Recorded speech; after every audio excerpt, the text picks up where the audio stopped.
Halo semuanya, selamat malam. Welcome to Unlock with me, Billy Boon. Ini edisi spesial kemerdekaan Republik Indonesia. Tapi spesialnya kenapa? Nanti ada seorang narsum yang akan meng-unlock kita semua tentang sebuah industri yang sangat penting. Ya, seperti biasa pada malam hari ini kita akan kedatangan dua orang narasumber, special guest yang akan meng-unlock kita, membuat kita tidak menjadi seperti katak di dalam tempurung. Ya, nah. Saya cuma mau ngingetin aja, nanti selama 1 jam ke depan, tolong diingat kalau perlu dicatat apa aja yang kalian suka dari yang disampaikan oleh kedua narasumber. Kemudian nanti di akhir acara ke Instagram saya, @billybunyot, kemudian di postingan tentang episode pada malam hari ini, di kolom komennya tulis apa yang kalian suka dari yang disampaikan oleh kedua narasumber pada malam hari ini. Nanti yang beruntung bisa dapetin 2 buah kacamata persembahan dari Optics. Nah, without any further ado, saya pengen mengundang narsum pertama yang, waduh, saya udah ngundangnya berkali-kali dari tahun lalu, nggak pernah mau. Akhirnya setelah setahun lebih, akhirnya beliau bilang mau, ya. Please welcome Ibu, nggak bisa Ibu, Mbak, karena masih muda. Please welcome Mbak Hani.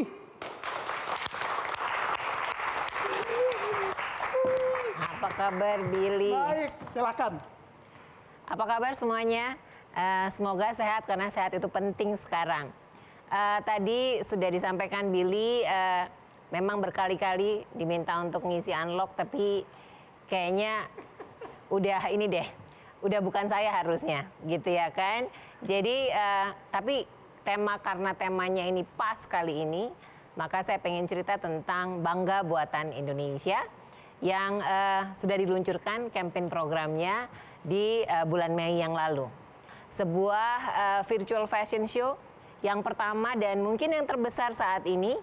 Dan yang paling penting adalah di virtual fashion show nanti itu menggabungkan antara 75 brand fashion designer dengan UMKM. Nah, gimana ceritanya? Kenapa sampai ada ide itu? Karena memang kalau kita lihat khususnya UKM ini memberikan kontribusi 60,3% dari PDB kita, dan kalau kita lihat UKM ini memberikan lapangan pekerjaan 97% loh. Jadi luar biasa peranannya. Kelihatannya hal yang kecil tapi mereka itu berkontribusi sangat besar untuk ekonomi Indonesia. Nah, kalau kita lihat dari tahun ke tahun gitu ya, UKM ini terus bertumbuh. Dan pertumbuhannya luar biasa baik. Dan ini tentu kita harus mempertahankan agar mereka ini di era yang cukup sulit seperti sekarang, mereka harus diselamatkan. Karena mereka ini adalah tulang punggung ekonomi Indonesia. Dan BRI tentu berperan sangat penting di sana, karena 78% portfolio BRI ini berasal dari UMKM.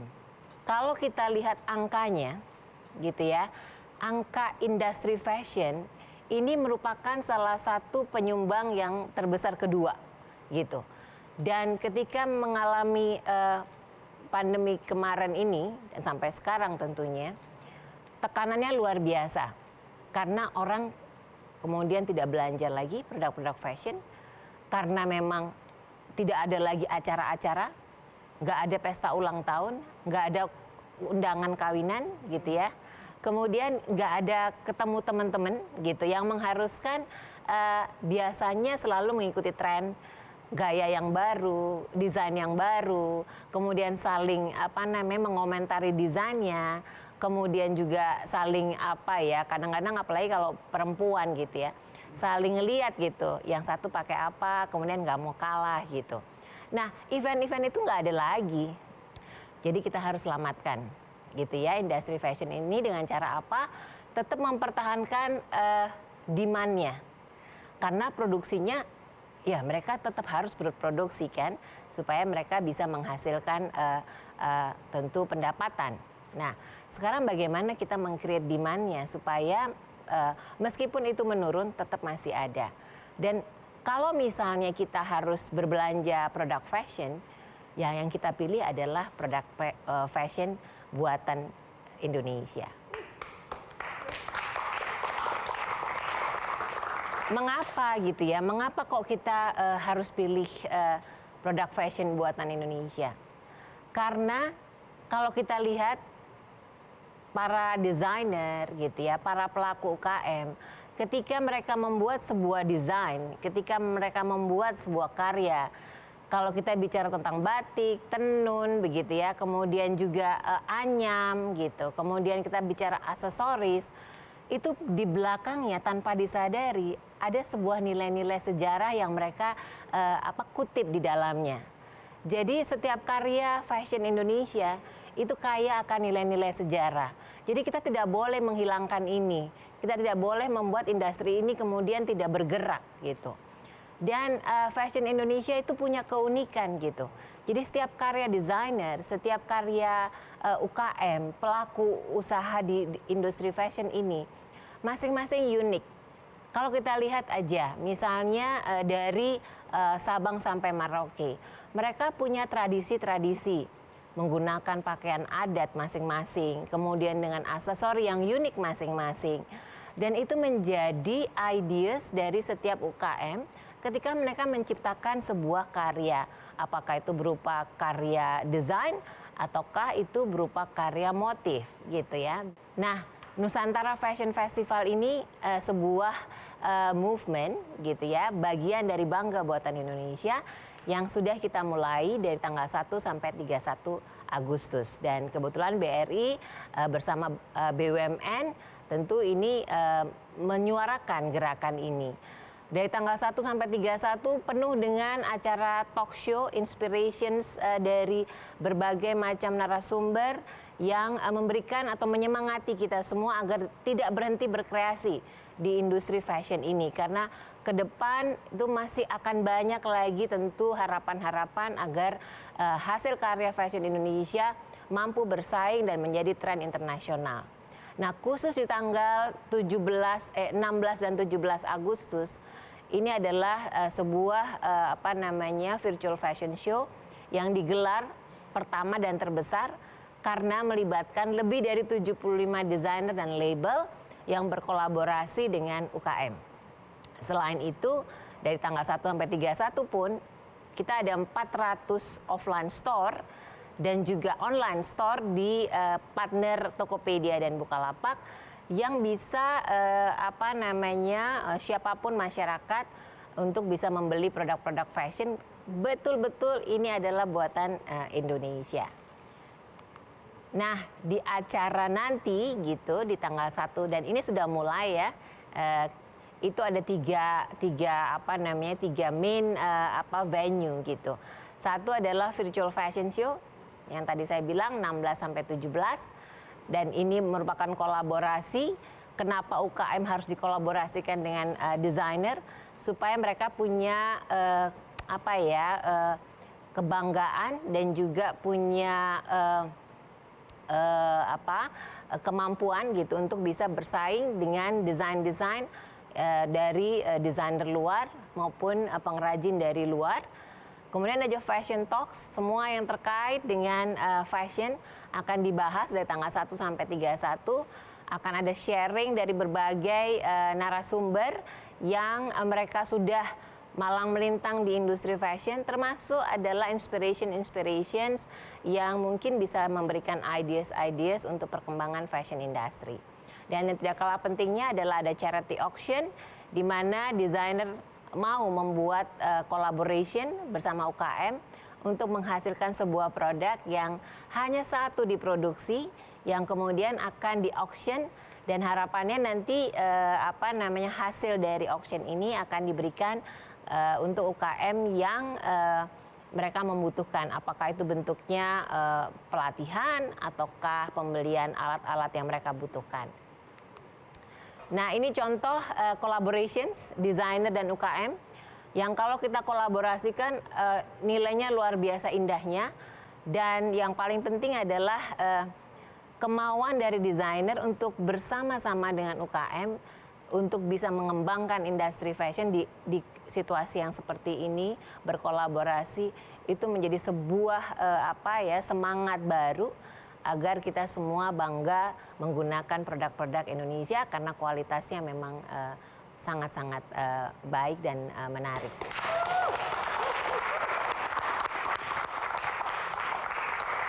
Ketika kita bicara sebuah karya gitu, yang menurut saya punya kekuatan bagi UKM Indonesia itu adalah cerita, Story-nya ya. story-nya Oke. gitu. Nah itu yang harus terus dibunyikan gitu ketika kita bicara karya desainer Indonesia, karya kain Indonesia.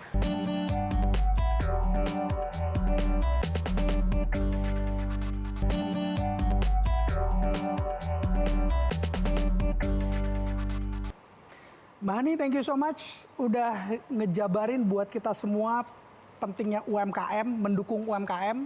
Kemudian terutama juga yang kita lagi bahas pada malam hari ini adalah fashion, ya kan? Jadi cocok banget. Ini adalah direktur yang paling necis yang saya kenal. Masa sih Billy? Tapi terima kasih ya udah diundang di Unlock setelah sekian lama. Ya itu dia. Saya udah ngundang, tadi saya udah bilang kan, saya udah ngundang setahun lebih. Nggak mau Bill gitu kan. Untung ada Takut ikut ngetop. Oh, untung ada Nusantara Fashion Festival. Akhirnya ada yang oke, boleh dipaksa gitu ya. Nah, Mbak Ani, saya tadi kan udah ceritain nih tentang UMKM, fashion gitu ya. Terus kemudian NUF-nya sendiri, Nusantara Fashion Festivalnya. Bocorin dikit dong. Ini idenya dari mana? Selain dari yang tadi ya, bulan Mei kalau nggak salah sudah digaungkan Bangga Buatan Indonesia sama kementerian gitu kan. Benar. Nah, terus ide bikin ini gimana kan? Gini loh Mbak Ani, banyak orang yang berpikir yang di saat pandemi Mbak Ani kita down. Nggak bisa ngapa-ngapain lagi. Benar. Harus di rumah, mau ngapain? Mau bikin fashion show? Nggak mungkin. Mall aja juga sepi dan seterusnya. Nah, ini idenya secemerlang ini Mbak Hani bareng siapa aja dan gimana jatuhin? Jadi sebenarnya ide ini terus terang lahirnya cuman nggak lebih dari 3 jam, Billy, dari diskusi Nggak ya, lebih dari 3 jam diskusi ya? sama tim ya. Nah berangkat dari pada waktu rapat koordinasi bersama Menko Marves. Di situ kebagian lah 16 sampai 31 Agustus tugasnya Kementerian BUMN ya untuk membuat program terkait dengan Bangga Buatan Indonesia. Temanya harus fashion, gitu kan? Oke. Nah, kemudian kepikir nggak mungkin kita bikin fashion show, Betul. benar kan? Kemudian juga kepikir bahwa mall tutup waktu itu ya, zaman itu bukan tutup sih sebenarnya, nggak terlalu banyak traffic ke sana gitu. Kemudian juga kita berpikir ini yang paling penting UMKM harus diselamatkan. Setuju. Gitu ya. Karena terlihat drop sekali sales di fashion ini gitu ya. Sementara mereka itu sudah harus tetap mengalokasikan untuk tenaga kerja supaya mereka juga bisa berproduksi terus gitu. Jadi kita bilang yang penting kita harus create demand nih gitu. Karena supply-nya masih ada kan pasti, karena ini kayak pandemik ini kan kayak rem pakem gitu ya, tiba-tiba berhenti semuanya gitu. Dan nggak ada preparation sama sekali untuk itu, nggak ada preparation gitu. Jadinya ini supply-nya banyak, tapi nggak muter nih, nggak mungkin mereka jualan diskon habis gitu. Setelah itu gimana gitu ya kan. Nah kemudian kita banyak sekali ideasnya gimana ya, ini ulang tahun kemerdekaan Indonesia yang ke-75, bisa nggak ya kita mengajak 75 desainer Indonesia berkolaborasi nih dengan UKM gitu. 75 karena ulang tahun kita ke-75 75, ya? iya. Kemerdekaan Jadi, kita ya? 75. Waduh, desainernya siapa aja ya, gitu ya. Desainernya siapa aja, labelnya siapa aja. Udah mulai kita dalam 3 jam tuh kira-kira ini gitu ya. Kemudian saya bilang kita punya UKM BRI itu UMKM lebih dari 2 juta gitu kan.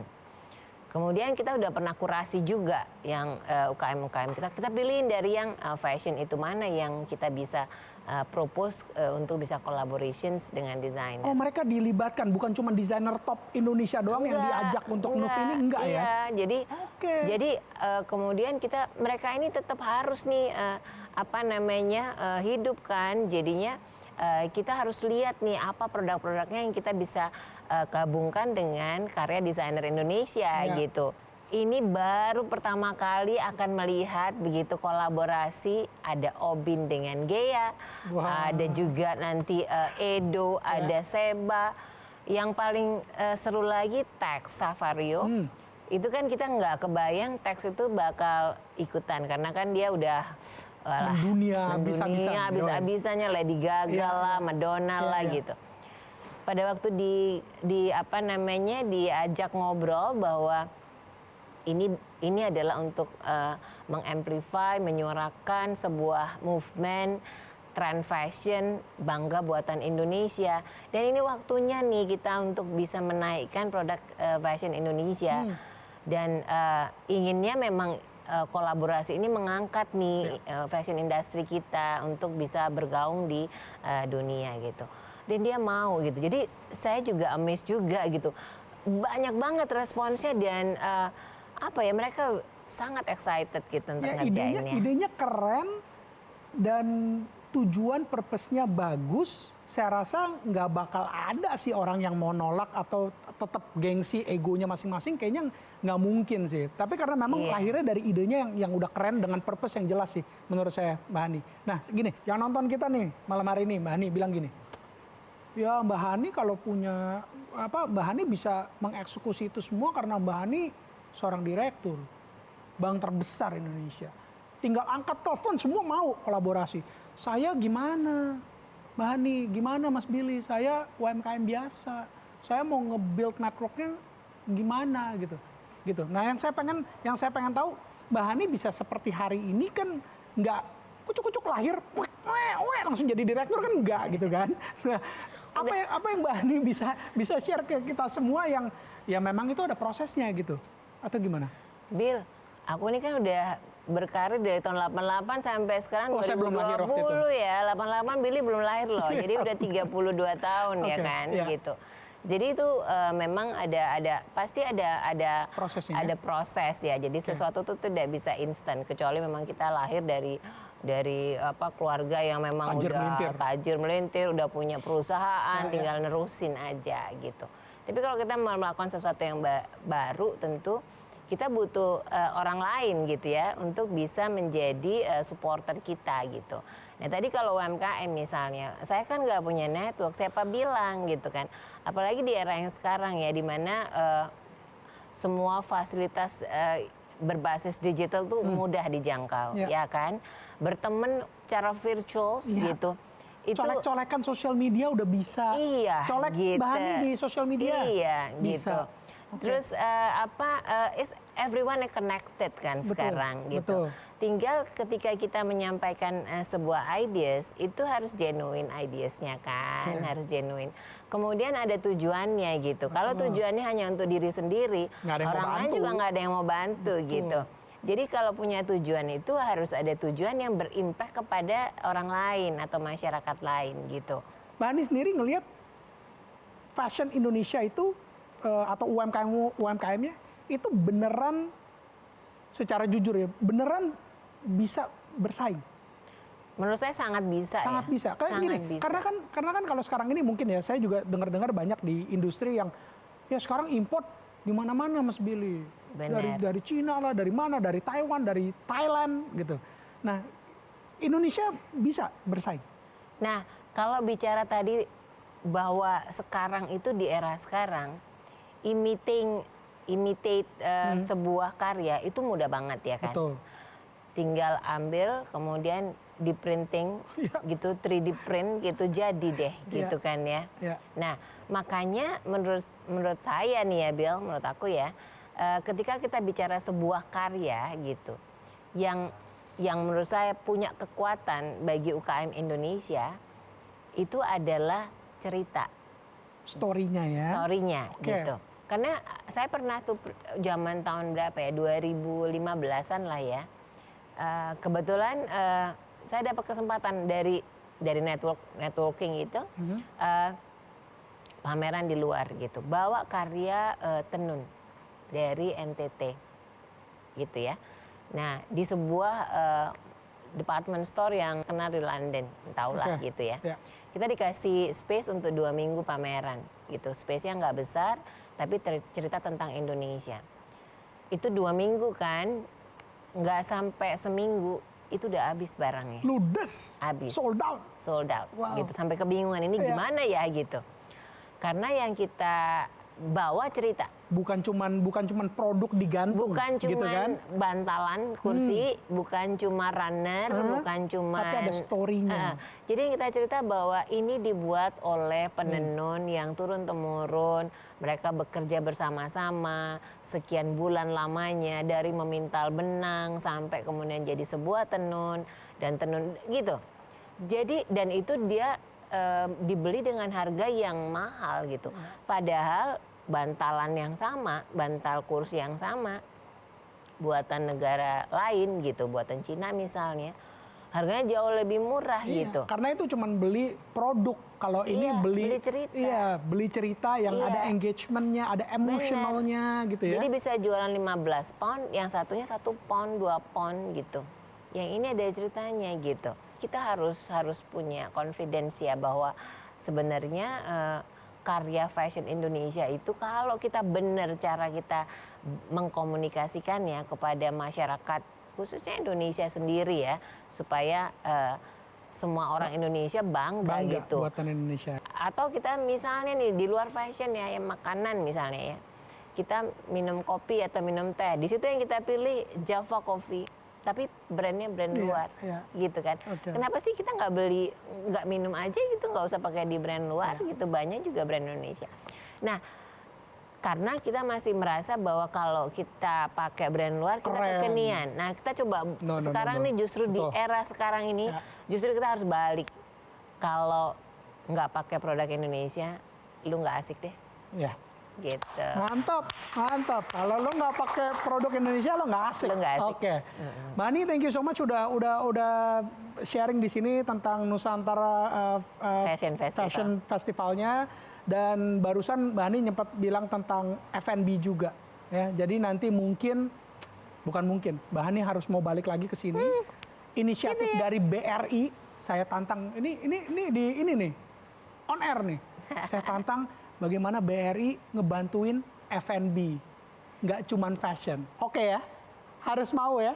Aku pikir dulu ya, Bir. 1 tahun lagi deh baru bisa ngajak Mbak Hani. Mbak Hani, thank you so much. Thank you so ya, much. makasih. Don't Ya. go anywhere. Sebagai fotografer musik, saya di sini bisa mengatakan bahwa peluangnya sangat besar karena artis musik itu selalu lahir. Mati satu tumbuh 1000, mati satu tumbuh 1000. Selalu berinovasi, selalu berkolaborasi.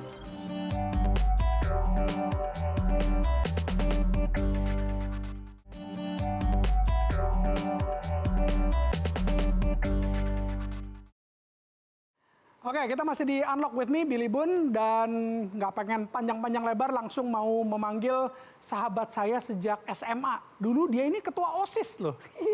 Nggak ada hubungannya sih ya.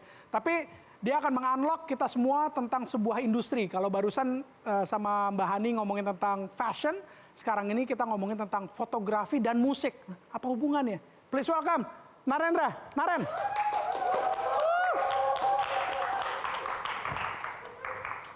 Saya memperkenalkan diri sebagai Narendra Kameswara, dikenal sebagai Naren, atau nama panggung saya NRN, biasanya 3 huruf aja.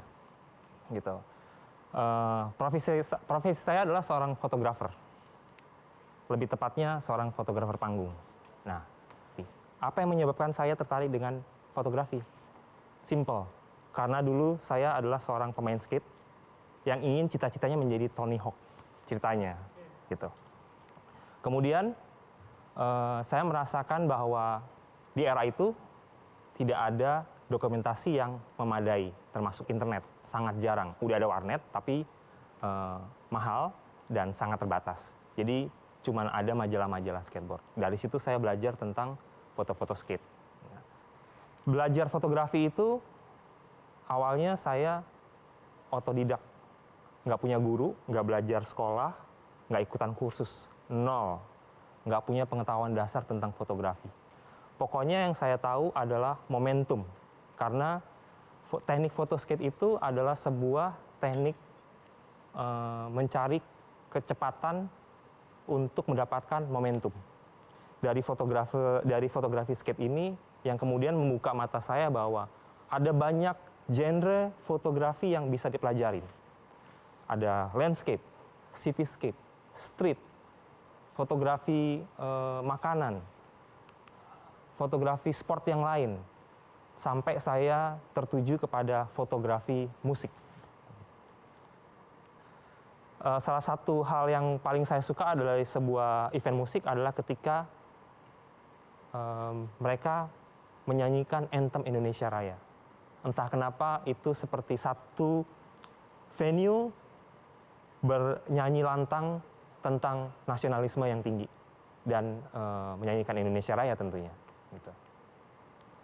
Membicarakan tentang profesi, saya memulai fotografer musik itu sebagai bekerja di media sebagai reporter / fotografer. Jadi di media itu saya diwajibkan selain untuk bisa menulis, juga harus bisa memotret. Ilmu menulis saya tipis banget waktu itu, tapi harus belajar dari editor, dari reporter yang lain. Cukup lama saya bekerja di media musik ya, hampir 10 sampai 15 tahun saya bekerja sebagai reporter. Dari media ini saya mendapatkan banyak undangan, invitation, kemudian dapat apa lagi? Nonton gratis musik pastinya.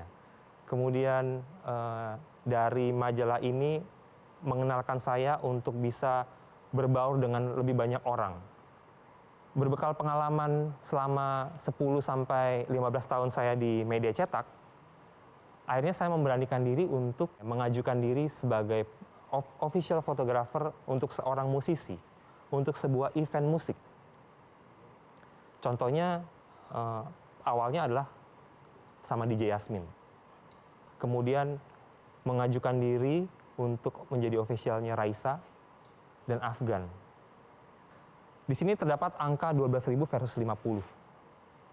Maksudnya adalah, setahu saya, profesi seorang fotografer di Indonesia itu kurang lebih 12.000 orang dengan profesi dan genre yang berbeda-beda. Tapi hanya 50 orang yang mempunyai profesi sebagai stage photographer. Buat saya, dokumentasi musik akan membantu musisi, artis manajemen untuk ditaruh di website-website atau portal-portal berita. Dan juga untuk kebutuhan sosial media seperti Facebook, Twitter, dan yang paling booming adalah, yang paling mudah banget itu adalah Instagram. Secara tidak langsung, saya membantu mereka untuk mempunyai foto-foto dari awal karir sampai ketika mereka menerima penghargaan tertinggi dalam musik Indonesia. Dan itu dalam bentuknya dokumentasi yang dilakukan oleh seorang stage photographer.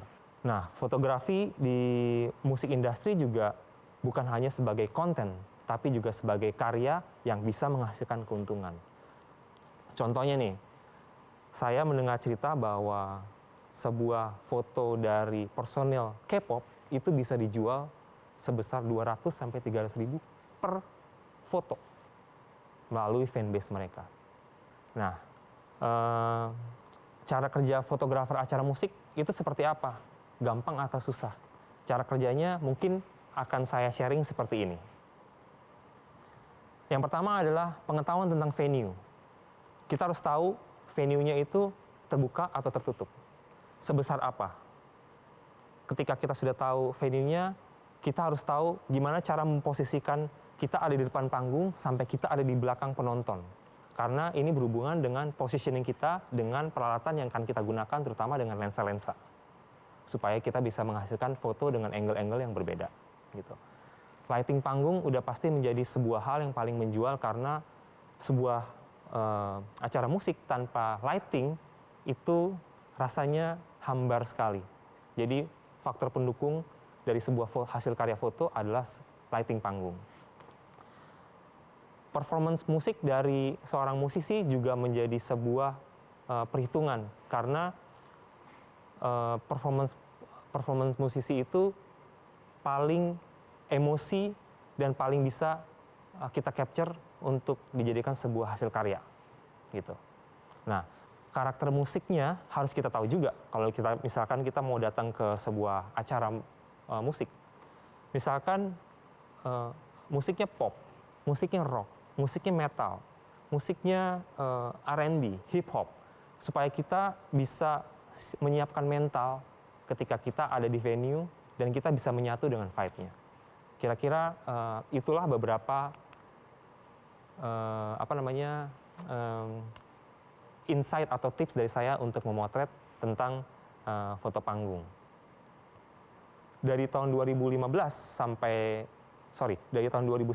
2018 yang saya tahu ada setiap tahunnya ada 10 sampai 15 konser yang diadakan oleh artis internasional. Itu baik dari Amerika, dari Australia atau bahkan dari Korea atau Jepang atau China pun. Mereka membuat konser di Jakarta, mostly. Untuk arti sebuah momen dalam fotografi musik, momen itu kan sebuah hal yang sangat emosi ya buat orang yang melihatnya. Jadi sudah pasti ketika sebuah hasil karya foto itu kita buat, diusahakan momennya memang yang paling menonjol. Bagusnya sebuah karya foto itu memang momen yang terjadi saat itu. Gitu. Kalau melihat bagaimana peluang dan eksplorasi untuk kalian teman-teman sebagai fotografer musik, saya di sini bisa mengatakan bahwa peluangnya sangat besar karena artis musik itu selalu lahir. Mati satu tumbuh seribu, mati satu tumbuh seribu. Selalu berinovasi, selalu berkolaborasi. Jadi belum lagi event musik pun semakin banyak. Dan buat saya momen itu kan seperti mesin waktu ya. Momen itu tidak dapat diulang, tapi akan selalu dapat dikenang. Gitu. Demikian, terima kasih dan selamat malam. I have to stick with her. Oke. Untuk kita sama-sama ngebangun. Kita sama-sama ngebangun. Oke. Kayak I build your image. Kemudian gue juga kebangun image-nya sama Yasmin. Oke. Gitu. Jadi emang ada simbolisme, mutualisme.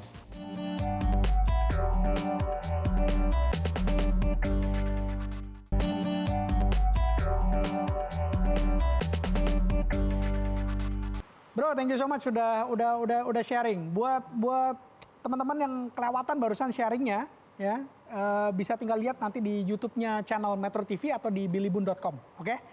Nah, anyway, langsung pertanyaannya gini dulu. Kan dulu dari suka skateboard dulu, Yeah. SMA masuk ke sekolah bawa skateboard, man. I'm the only one. The only one. Kita semua pada ngeliat yang aneh banget sih. Ya, Sedangkan yang lain pada main basket. Iya, yang lain main basket. Dia sahabat saya dari SMA. Nah, anyway, dulu main skateboard, kemudian jadi fotografer skateboard, Ya. ya kan? Terus kemudian sekarang ke musik. Nah, sekarang pertanyaannya gini, kan lagi ngomongin fotografinya nih. Jadi lebih suka ke fotografi skateboard atau musik? Dan kenapa pindah ke musik? Let's say gitu deh.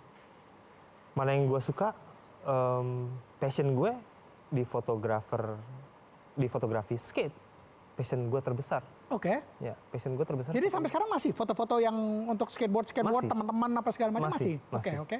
Jadi gue nggak pengen melupakan roots gue, gitu. Gue pengen sampai kapanpun gue akan tetap foto skate, gitu. Sampai gue Oke. 50, 60, siapapun yang gue fotoin, pokoknya gue pengen tetap gue punya kenangan tentang hal yang merubah hidup gue secara besar, skateboarding. Oke. Ya. Kemudian fotografinya adalah hal yang membuat gue hidup, Oke. gitu. Oke, jadi oke, pertanyaannya jadi lebih gini. Skateboardnya nggak bakal ditinggalin, oke, ngerti. Kenapa sampai ke fotografi musik? Itu karena ada peluang. Karena ada peluang. Karena ada yang menawarkan gue untuk mau nggak menjadi kontributor majalah. Gitu.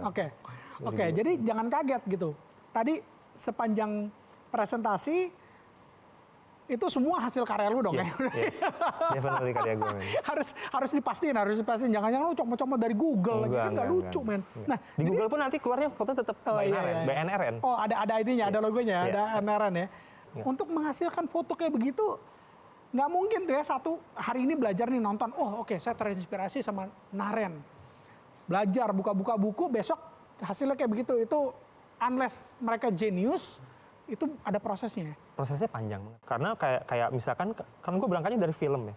Ya. Foto-foto tanpa dasar fotografi sama sekali, hasilnya ngeblur. 1, Ya, benar. terlalu terang. 2, terlalu gelap.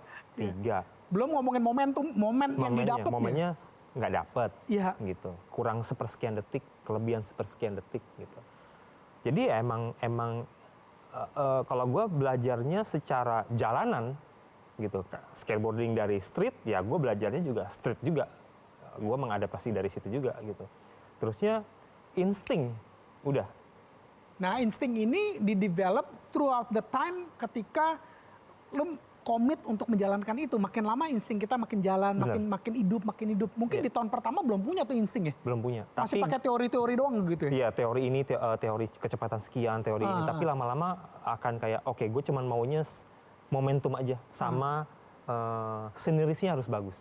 Menariknya gini, tadi di presentasi Naren juga bilang bahwa yang setelah bekerja sekian lama di majalah, kemudian memberanikan diri, mengajukan diri menjadi official fotografer, musisi, dan event musik. Ya. Jadi ketika behind the scene-nya, ketika ke Raisa, ketika ke Afgan itu atau ke DJ Yasmin gitu, itu bukannya dari mereka manajemennya yang telepon yang Naren, Enggak. kenalan yuk, terus kemudian Jadi gini ceritanya, awalnya adalah dari DJ Yasmin. Gitu. Gue merasa bahwa ada satu DJ yang selalu bawa fotografer nih, cowok sama cowok gitu.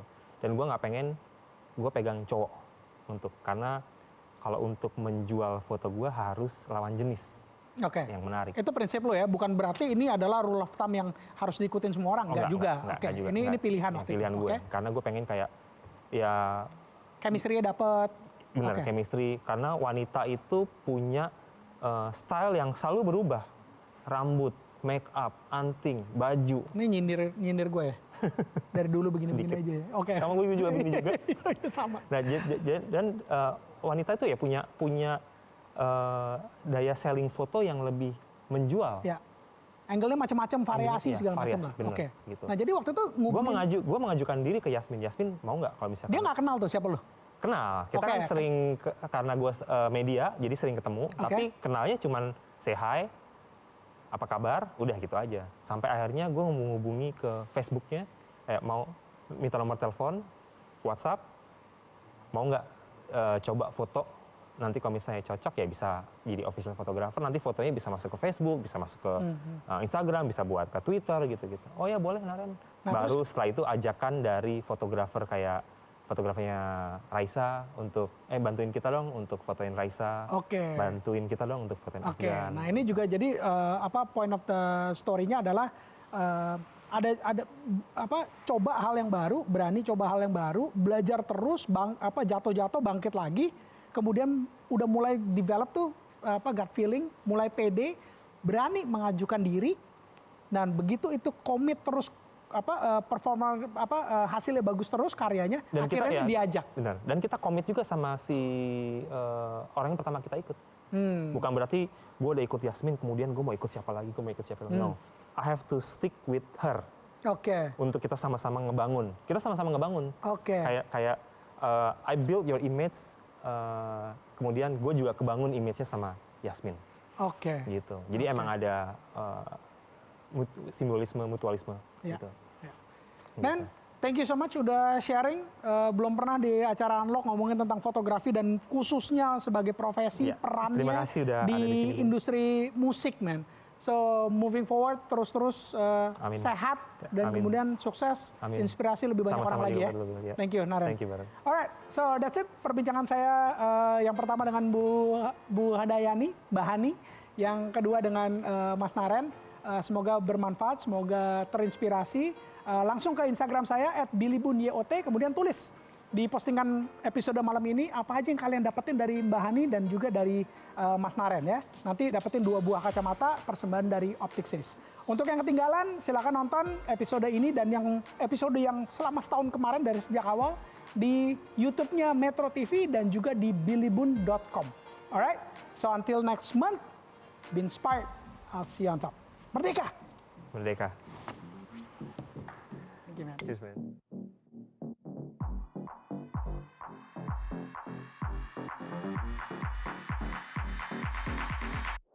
Oke ya, harus mau ya. Aku pikir dulu ya, Bir. 1 tahun lagi deh baru bisa ngajak Mbak Hani. Mbak Hani, thank you so much. Thank you so much. Oke, jadi jangan kaget gitu. Tadi sepanjang presentasi itu semua hasil karya lu dong ya. Definitely karya gue, men. harus dipastiin. Jangan-jangan lu comot-comot dari Google lagi, kan nggak lucu, men. Nah, Di Google pun nanti keluarnya fotonya tetap BNRN. Oh, ada ininya, ada logonya, Iya. ada NRN ya. Metro TV, knowledge to elevate.